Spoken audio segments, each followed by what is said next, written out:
शेरशाह सूरी ने अपना मकबरा कब बनवाया था? शेरशाह सूरी ने अपने जीवन काल में ही अपना मकबरा सासाराम में बनवाया था। शेरशाह सूरी के मकबरे को ताजमहल से भी श्रेष्ठ किसने बताया है? कनिंघम ने। शेरशाह सूरी का मकबरा किस नदी पर स्थित है? तो सोन नदी के तट पर स्थित है। मकबरा किस आकार का है? तो मकबरा अष्टकोणीय आकार का है। मकबरा किस शैली के चरम परिणति को मानता है? तो जो शेरशाह का मकबरा था वो पूर्ववर्ती स्थापत्य शैली की चरम परिणति और आरंभिक बिंदु किसका समझा जाता है? तो परवर्ती शैली का। शेरशाह के मकबरे में किसके कला की सादगी और किसके समय की स्थित प्रधानता के बीच के सौंदर्य के बीच की कड़ी का माना जाता है? तो शेरशाह सूरी के मकबरे को तुगलक शासकों के कला की सादगी और शाहजहां के समय की स्थित प्रधानता सौंदर्य के बीच की कड़ी माना जाता है। शेरशाह ने किस किले को तोड़कर पुराना किले के भवनों का निर्माण कराया था? तो दीन पनाह को तोड़कर। दीन पनाह के तोड़कर यहाँ पे क्या बनाया था? तो शेरशाह सूरी ने किला एक कुआना मस्जिद का निर्माण करवाया था। ठीक है, यहाँ पर इसने शेरगढ़ नगर या दिल्ली शेरशाही नगर बसाया था, जो दिल्ली का छठा नगर कहा जाता था। इसमें लाल दरवाजा खूनी दरवाजा लगाया था। शेरशाह सूरी ने किस नगर को नष्ट करके शेरसूर नगर बसाया था? कन्नौज नगर को नष्ट करके शेरसूर नगर बसाया था।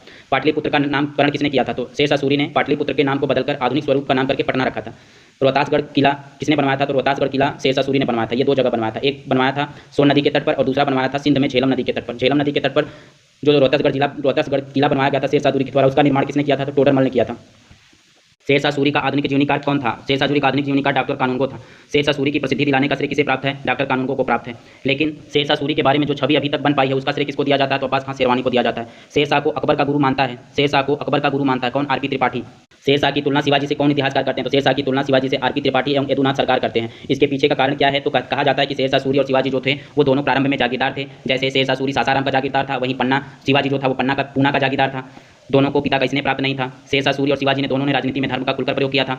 लेकिन शेरशाह सूरी अपने अफगानों की एकता को स्थायित्व प्रदान नहीं कर पाया, वहीं शिवाजी अपने साम्राज्य का स्थायित्व प्रदान कर पाया था, जिसके कहा जाता है कि शिवाजी ने जिस राष्ट्र का निर्माण किया था वह उसकी मृत्यु के बाद भी बना रहा। वहीं शेरशाह सूरी द्वारा निर्मित राज्य मुगलों के एक ही झटके से ढह गया। शेरशाह सूरी को अकबर से भी महान एवं उससे अच्छा राष्ट्रीय निर्माता कौन बताता है? तो डॉक्टर कानूनगो बताता है। शेरशाह भारत के मुसलमान सम्राटों में सबसे महान था। यह बात किसने कही है? तो बुजले हेग ने कही है, जो सत्य प्रतीत नहीं होता है, क्योंकि अधिकांश इतिहासकारों का क्या मत है? तो अधिकांश इतिहासकार कहते हैं कि शेरशाह जो था वो प्रशासक के क्षेत्र में प्रवर्तक कहना तार्किक नहीं है।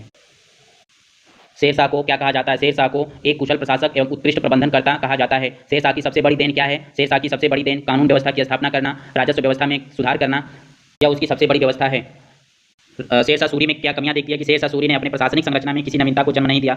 अपने प्रशासन को चलाने के लिए केंद्रीय प्रशासन दिल्ली सल्तनत के प्रशासनिक मॉडल के रूप को अपनाया और अपने सैन्य सुधारों में अलाउद्दीन खिलजी के द्वारा लागू किए गए सैन्य सुधार को ही लागू किया था।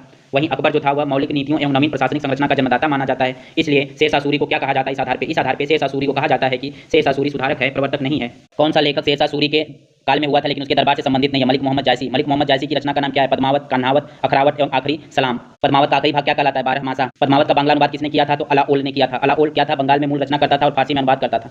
अलावल किस धर्म के विषयों पर लिखता था? तो अलावल वैष्णव धर्म के विषयों पर अपनी कविताओं का रचना करता था।